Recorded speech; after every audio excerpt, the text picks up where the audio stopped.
Hydro power ప్రాజెక్టులకు అనుమతులు ఇచ్చిన కేబినెట్ నిర్ణయాన్ని వెంటనే వెనక్కు తీసుకోవాలని సిపిఎం జిల్లా కార్యదర్శి వర్గ సభ్యులు డి వెంకన్న బుధవారం డిమాండ్ చేశారు.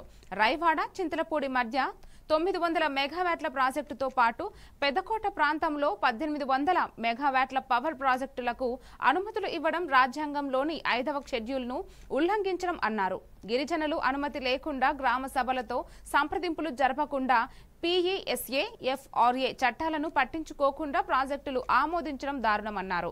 ఆదివాసీలు, రైవాడ ఆయకట్ట రైతులు జీవనోపాధిని హరిస్తూ పెద్ద స్థాయిలో భూసేకరణ, నీటి కొరత, నివాసాల కూల్చివేతనలకు దారితీసే ఈ ప్రాజెక్టులను తక్షణం నిలిపివేయాలని డిమాండ్ చేశారు. వన్యప్రాణులకు రక్షణ కల్పించాలి. జరిగినటువంటి కేబినెట్ సమావేశం ఏదైతే ఉందో కేబినెట్ సమావేశంలోని రైవాడ శారదా నది పైన పంపు స్టోరేజ్ హైడ్రో పవర్ ప్లాంట్ అదానికి సంబంధించినటువంటి పవర్ ప్లాంట్ కి 900 మెగావాట్లతో విద్యుత్ నిర్మాణం చేయాలని చెప్పేసి ఉద్దేశంతో కేబినెట్ ఆమోదం తెలిపింది. దానికి తోడు ఇటు అనంతగిరి మండలం పెదకోట రైవాడకు నీళ్లు వచ్చేటువంటి ఏదైతే గడ్డ ఉందో నది ఉందో ఆ నది పైన కూడా ఒక ప్రాజెక్టు కోసం ఇక్కడ 1800 మెగావాట్లతో విద్యుత్ తయారు చేయాలని చెప్పేసి అక్కడికి అనుమతులు ఇవ్వడం జరిగింది. ఈ 2 అనుమతులు కూడా అత్యంత దుర్మార్గమైనటువంటి అనుమతులు.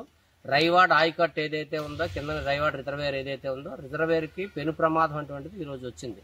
ఈ ప్రభుత్వం కళ్ళు మూసుకుపోయి మెడకాయ మీద తలకాయ లేనటువంటి పరిస్థితుల్లోనే ఈ రోజు అనుమతులు అనేటువంటి ఇచ్చేసింది అనేటువంటిది స్పష్టంగా ఈ రోజు అర్థమవుతా ఉంది.